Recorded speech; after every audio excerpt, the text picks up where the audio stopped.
So, hello and welcome back, everybody, to the MTGPL uh, Invitational Tournament round. I'm Carter from Germany, welcoming you to our fine tournament today. And with me, I have Oliver V, who just came from his last match, fresh onto the commentator table. So, thanks for coming. How was your last game? I mean, Tell us about it. it's always fun to get to play in these invitationals, right? So, the second we get to the points being locked in, it's all of a sudden a nonstop grind for everybody trying to figure out exactly what they're going to do, how they want to approach the format. And once we actually get to the gameplay, right, it's just fun. It's always great to get to hang out. These are 8 players who you spend so much time with, getting to play in like previous leagues, playing in previous tournaments. And it's just like even before the round, it's all 8 of us sitting around and just shooting the shit, just hanging out and like Loki playing tiny leaders right before the event. Yeah, it's always a pleasant experience for real. Eternally, of course, coming to us with a variation of Blue Red Delver, right? We're in this flux period right now, trying to figure out what the proper shell is. We are seeing we're on the 2 Stifle version with some young pyromancers. Up against Prez BOTW, our lovely mod homeboy, who's coming in with strawberry shortcake. Now, I'm gonna be totally frank. I have no idea how this matchup totally works. Everything that I'm about to say is absolute speculation. But before I go off on that rant, Catherine, what do you expect that we're going to see here? I think this will be very, very interesting because Prez has the blasts in his main deck. I'm a little bit surprised that he kept the fetch land open into Eternity's turn because he knows there are stifles available to him. And this very much decides a lot about like the tempo of the early game, but maybe he has more knowledge than us about his hand, and there comes the Ursus Saga. So as for the matchup, I think it can go both ways at any point. It is interesting, right? The stifle point is known information. However, I do think it depends on the context of Prez's hand, right? This isn't the type Yes. of deck that Stifle only is going to interact with the fetch land. There's plenty of other things, whether it's a welder activation, whether it's like a saga activation, the second or third trigger. Like there's if you're looking at it from Prez and you have an incredibly slow hand with multiple mana sources, I honestly could even see that it's just the correct line to literally hope that you're pseudo time walking eternally by getting the turn 1 stifle and then just continuing the game on from there. Okay, so we saw a Goblin Engineer here getting dazed by Eternally, and Eternally not having a Brainstorm available with the mana that he had. But that's a quick back and forth between the turns. Oh, Oh, absolutely. And Goblin Engineer is such an amazing card in this deck, right? It's just like, oh, am I going to go get the Ensnaring Bridge that I really want? Am I going to go and get whatever X combo piece I don't already have access to? It's just absolutely worth it. And we see the main board Ensnaring Bridge come down and eating up a Force of Will. hey, I mean, whatever card you just named, maybe it shows up on Press's side, so you should be carefully using that power too much. All right, Oh, chat. What do you Express. want? Should we start naming basics so we just mana flood out Prez? Are we going to like help him and try to get the combo going? Well, we'll have to see. What I Let love so much about Painter, right, is like it looks like such a garbage pile, and often as it's playing, it feels like an absolute garbage pile. I forget. Prez is famous for saying that Painter is you constantly losing until you somehow win, and yeah. watching it play, that's just what it always looks like. It's like, how does this deck get there again? I love it so much. Okay, from Eternity's side, we saw a flip Expressive Iteration into Wasteland. So, oh, okay. We deflip there with a Pyroblast. Main deck removal is king here, and additional Ooh. painter on blue. So this is a Which, scary point from Eternally's side. We are at 2 cards in hand now at this point. We have not seen any cantrips come down. There's not been any sculpting yet. Your point of interaction, very likely at this point, since we've already had the force and the days, it's incredibly likely that your bolt is going to be your only way to interact. But we see Blood Moon come down. Real thing that's going to be doing is it is going to be making Eternally Surprise be a little bit shorted on blue sources. Still will be able to cast most of the cards, but is not going to be able to chain through cantrips anywhere near as easily as before. and of note, there's only a single island out right now, and it keeps the Murktide off the board for now, That's very which true. might be a big thing. Also, we see with Perez's list, he has Blood Moon and Ursa Saga in the same list. What do you think about the split that he's using? So when Urza Saga first came out, I know that the painter community was really up in arms about trying to figure out exactly whether or not you still can play Blood Moons. A lot of people were just completely cutting moons. However, the truth of the matter is, you Blood Moon is just such an insane card, and Urza Saga is a nutty card for this deck, right? Both being able to make your combo more efficient, right? So you're able to like be more redundant, cut down on grindstones a little bit, and be able to get them in through counter magic. But then also just having construct beater plan, like that. You both those cards are amazing. But Blood Moon specifically is this card that you don't need to cast, right? Like it sucks to draw it in a situation when you're on double Urza Saga, but like the most of the time when you get the Blood Moon, it's going to be worse for your opponent than it's going to be worse for you, right? It's kind of like the classic vintage example of playing like one or two Moxen in your Collector Oof deck because you're just banking on the fact that that Collector Oof is going to be far worse for your opponent whose deck isn't built acknowledging the existence of that Collector Oof. The Blood Moon does the exact same thing, right? You may if you're strip mining yourself with the Blood Moon blowing up your own Urza Saga, it's because it's in such a good position where it's just worth being a 2-for-1 on yourself. You know what I mean?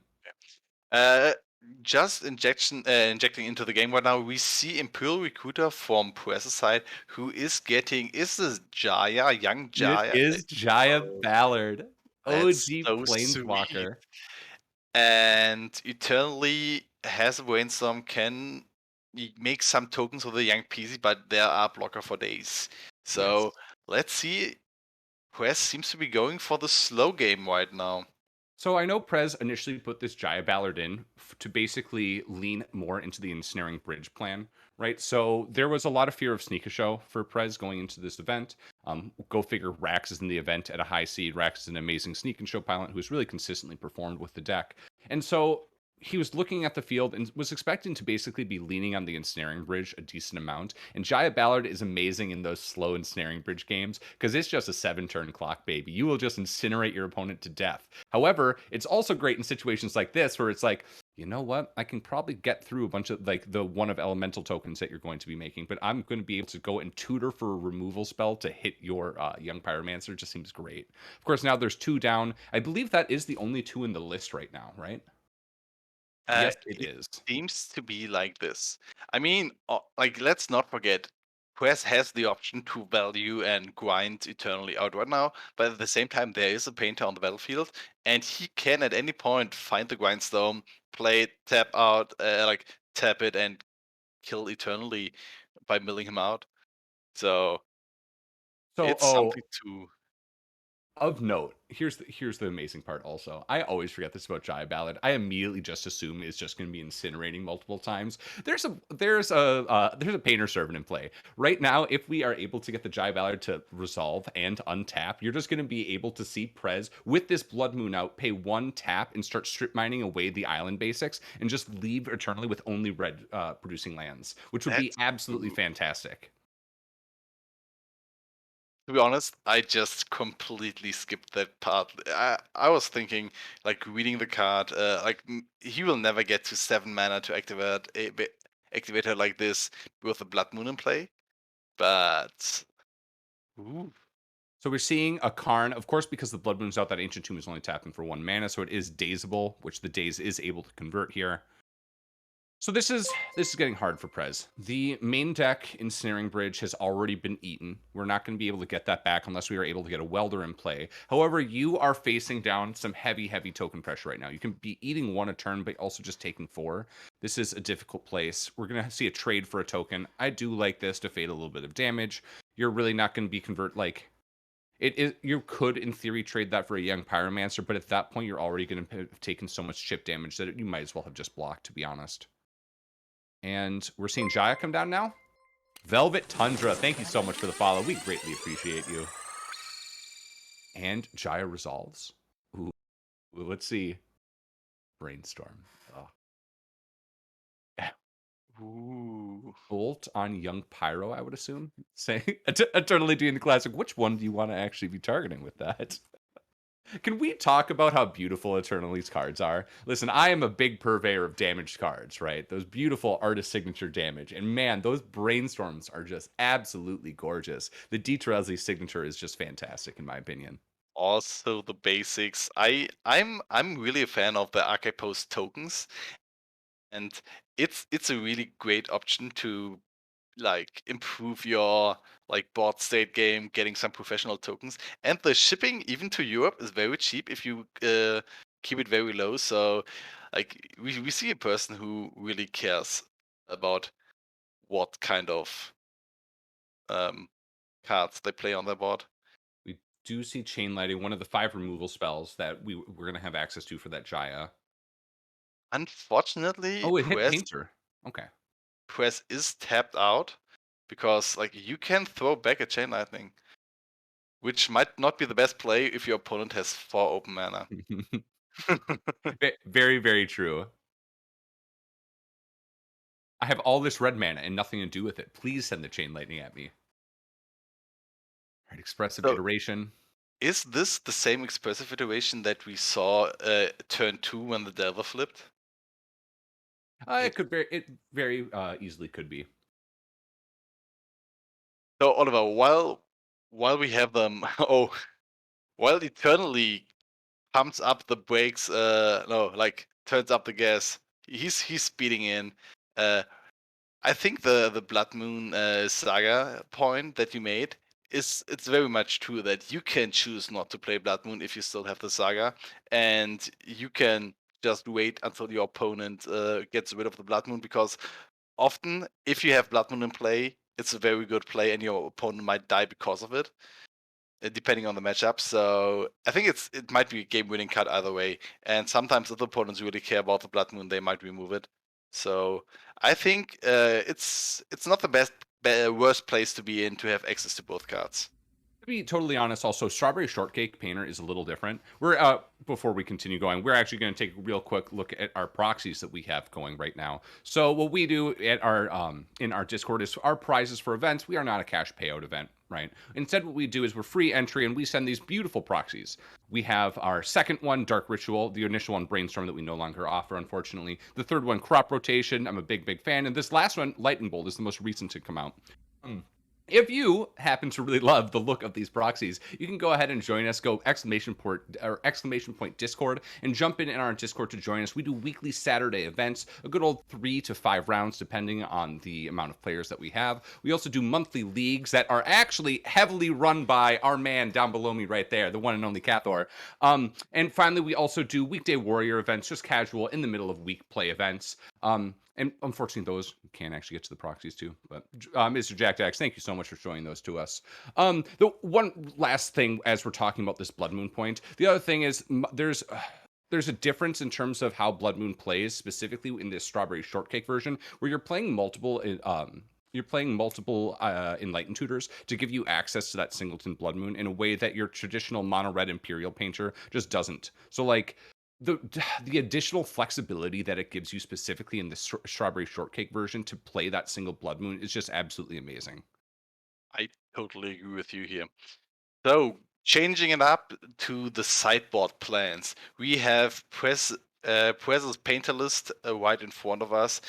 And looking at the sideboard, we have a Lightning Bolt, Grindstone, Pithing Needle, Portable Hole, 3 Surgical Extraction, Tormod's Crypt, Either Swan Canonist, another Blast, Torpor Orb, Ensnaring Bridge, Sphere, Magus of the Moon, and Mycosynth Lattice. So we have a small Khan sideboard package here. So we might want to keep in some amount of artifacts. But what would you consider taking into your main board here? I really do like having access to additional Aethersworn Canonist in this matchup. Again, it kind of stymies your opponent's ability to really effectively utilize their cantrips. At the same time, you're incredibly unlikely to actually spend a Karn Wish on it.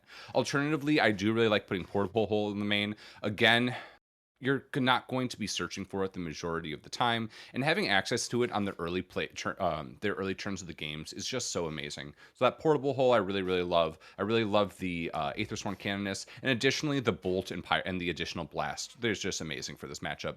Again, we see looking at Eternity's list just how many blue cards there are. You don't need to hit a 4 specifically with the Blast, but hitting an Expressive Iteration, hitting a Murktide Regent, those are just your absolute slam dunks to bring in. The Bridge you do want to keep because that is your primary wish target besides Grindstone, and you already have your one of in the main that you're going to be able to tutor with the Goblin Engineer. But what do you think? Do you think I got anything wrong on that? I think you are pretty spot on. I'm not sure if you want Marcus of the Moon or anything like this, because Eternally does have access to two islands, because we had a lot of Blood Moons running around in the previous invitationals, so he came prepared for this. I think you made a very good call in all of these um, yeah, sideboard choices. Looking at Eternaly's Delver list, we have available to us Gravedigger's Cage, Flusterstorm, Nullwatch, Topper Orb, two Meltdowns, Pyroblast, two Surgicals, two Blood Moons, Narset, Brazen Bower, and it's not Boombust, is it? It's Dead It's Rough Gone? Tumble. It is, Rough or yes, no, Tumble. you're right. You're right.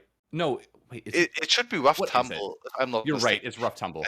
think we had this discussion a couple of days ago, and you You naming the card You brings it wanna know back what's so crazy? I just played against Eternally. The entire time I was playing as though that was the split card that was the 1 mana shock on one side and the bounce spell on the other. Yeah, that's Rough Tumble. That is not the one that I thought it was the entire time. It's we're just gonna say it. Null Rod and Meltdown really good in this matchup.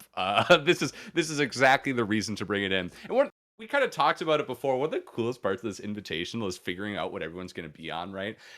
There's certain players who are like Tensai, right? They're like, or like Rax, where they have just such a wide breadth and wide scope of the types of decks that they can play. And then we have really dedicated players, like our one and only Charbel right now in the chat, who came to us in the first two invitationals with everyone knowing he was going to be on Alurin.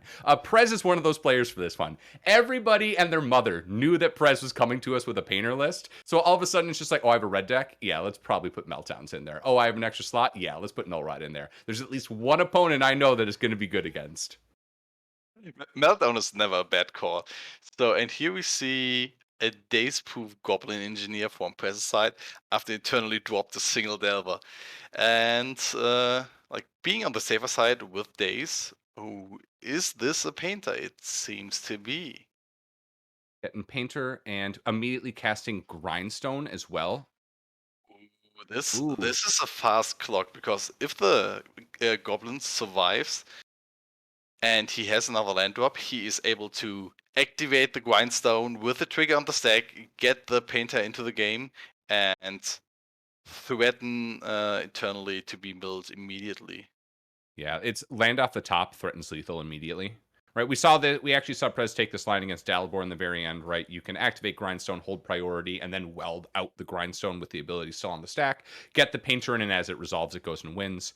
The big issue, of course, is you're playing into bolts. You might not want to do that in Prez's situation unless you also are going to be having an extra mana up for Pyroblast. We do see one land. Do you think he's going for it here? Isn't it like, do you have to pay mana for the Goblin Engineer? Let's take a Yes, very the short. Goblin Engineer you do need to pay 1 red mana Okay. for. Goblin Welder is the free one. So we would. Oh, he's Surgical for taking a information. look. Surgical for information. Oh, I love this play Mwah. so much. This is forehead right now. Rebellion 2, thank you so much for the follow. We Oh, greatly appreciate you. Thank you for joining us here. We see that there is absolutely nothing. Oh, wait, no, there's Brazen Borrower Petty Theft. So you cannot go for it here at the moment. you are correct, but you have the Force of Will coming the next turn, so So it's it's interesting. You could use it right now just to eat the petty theft. The issue about the wait an additional turn so you can also have blast mana upline that I was talking about is that there's also this force of will. So like you can't do the activate grindstone, weld it out line, and hold up blast for the petty theft because then your blast is just going to get forced. So this gets a little bit more difficult to navigate. I think it's really going to depend on what we see in Prez's hand here. Um, I I would mean not. You don't go for it here. That's just very clear. the option for Simmons Spirit Guide into Blast is available. That is true. I did not think of that. Oh, I love playing Magic when there's free mana from hand potentially. Oh my goodness, the mind games that we get to play.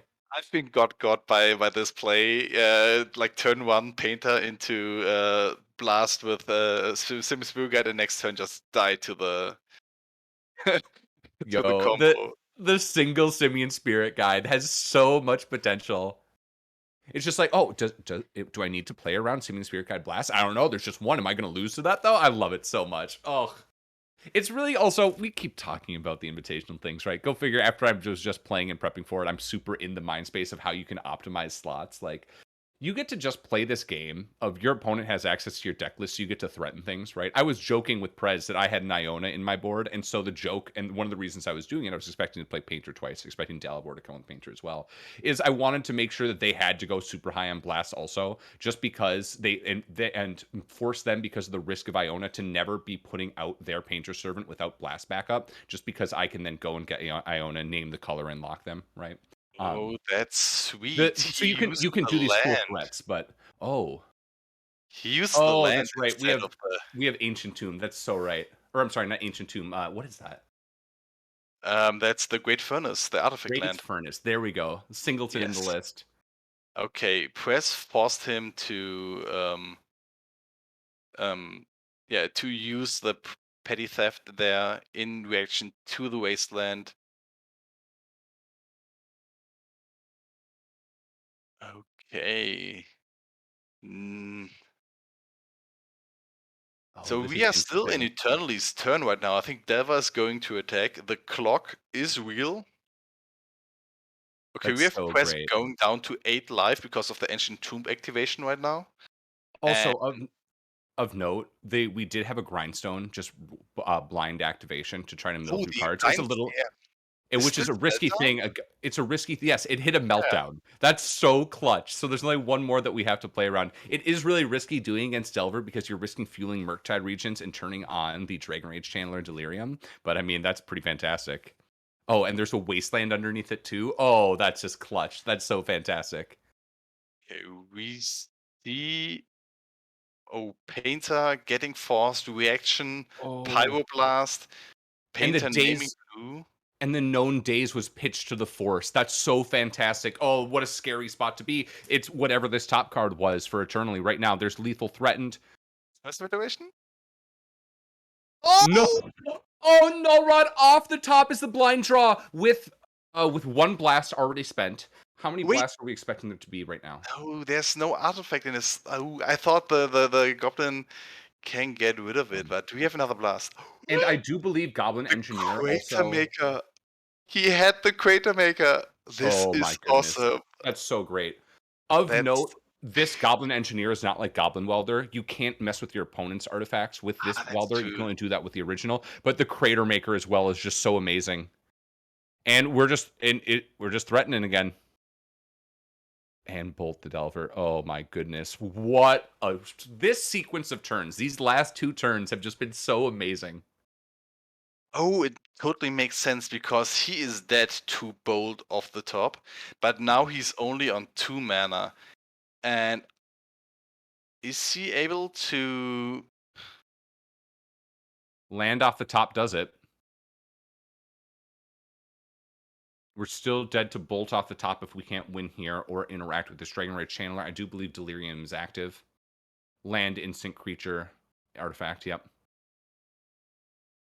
Okay. So what do you have? Oh, Wasteland. Wasteland? Okay. You know what? Those those those beautiful mountains cannot be interacted with by that Wasteland. Ancient Tomb is also not the best land to draw right now. Oh! We go for it here. We do it. We do it. Oh my Ah! goodness! The bolt off the top. Holy In your moly. upkeep. Uh, Oh wow. Those series of amazing. draws. So wait, hold on. This is unfortunately the end. Eternally surprise taking. We're not going to get to see another amazing game like this. But so we had top deck Null Rod into potentially top decked. It was top deck Crater Maker into which then gets spent on the Bolt. Then draw threat. Draws Prez has a misdraw in theory. Eternally then goes and draws the Bolt. Prez then draws the missing mana source. That's just so many amazing. Oh my goodness. Forget the meltdown by Press's activation of the grindstone. This Oh, is and the waste. just amazing. Rugger, the reason you slow play the Bolt is for the content, baby. It's for the content. What an amazing match that we just got to watch there. That second game was probably one for the clips, to be totally honest. Massive congrats to Prez for making it this far. Prez was on a huge grind to make it to this invitational. I want to say Prez played at least 90% of all of the Saturday events throughout the month to get to this. And Kaim repping his favorite deck, really showing us what Painter can do with some amazing games, both here against Eternally and against Dalibor as well earlier on. Big congrats. Prez is unfortunately joining me. AHG. Who else is lost out? Oh my goodness. AHG, Amaru, Dalibor, just joining us as being out of the event, but thankfully going to be able to be here and watching the event going forward. Big congrats to Eternally Surprise. Eternally is going to be going ahead and taking on Rax next round for the Delver Mirror. Oh, we get to talk about the differences in these deck lists. How much is that 61st card from Eternally going to matter? It's going to be absolutely fantastic to watch. So let's see, what did we have in this game? We have still two blue-red Delver players in the tournament, and we should be seeing the Delver Mirror coming up next game in our semifinals. After our finals already fixed, we will be seeing blue-red Delver against Curse Stompy. So I'm really interested if Rex is will be able to see a grudge match against Tensai, or if Eternal Surprise can try to throw his fists against the curses. Yeah, so we know for sure that our final round is going to actually be Tensai versus a Delver player. It's just going to be a matter of determining whether it's going to be Rax or Eternally Surprise. Again, these two players showing us that Delver, like a lot of us predicted, is still very good post Ragavan ban. Who would have thought? This is going to be absolutely fantastic. Cathor, I believe you are jumping out and we have Doc coming in for this next round. Is that right? Or are we still figuring that out? Yes, we will have a change in commentating, and I think we will be having Doc who will accompany you next round. I will be hopping down into the chat and still continue watching the match. I'm really looking forward to having another great match between the Delver players in our tournament right now. I mean, a lot of people think that it's a classic, like a normal matchup that you see a lot, but the games can be very different now. With the Ragavan, we have a new, like, it's not as swingy with the turn one Ragavan, and there's a lot of nuance to the games. So I'm really looking forward to seeing the games. Absolutely. Delver mirrors are always just incredibly skill testing, and it's going to be fantastic to see two of our best players on this Discord showing us exactly what they're planning to do in this mirror. It's going to be fantastic. Cathor, thank you so much for joining us. Thank you so much for holding my hand as I walked back, limped back after battle into the booth. I greatly appreciate it. I know Chad appreciates always getting to hear from you as well. For everyone, real quick, again, if you like what you're seeing, if you're like, this invitational thing seems pretty tight, I want to get in on it next time, go ahead and do !Discord in the chat. Come and join us. We have a really active LFG channel. You can find matches of Legacy at any single point that you want to play throughout the day. We have weekly Saturday events that are always fun. Weekly, the middle of the week, weekday warrior events and monthly leagues as well. Yeah, come in and join us. It's always a blast. We have a saying here at the MTGPL Discord. It is something along the lines of "Let us be your local meta." And that you are. Thanks a lot, everybody.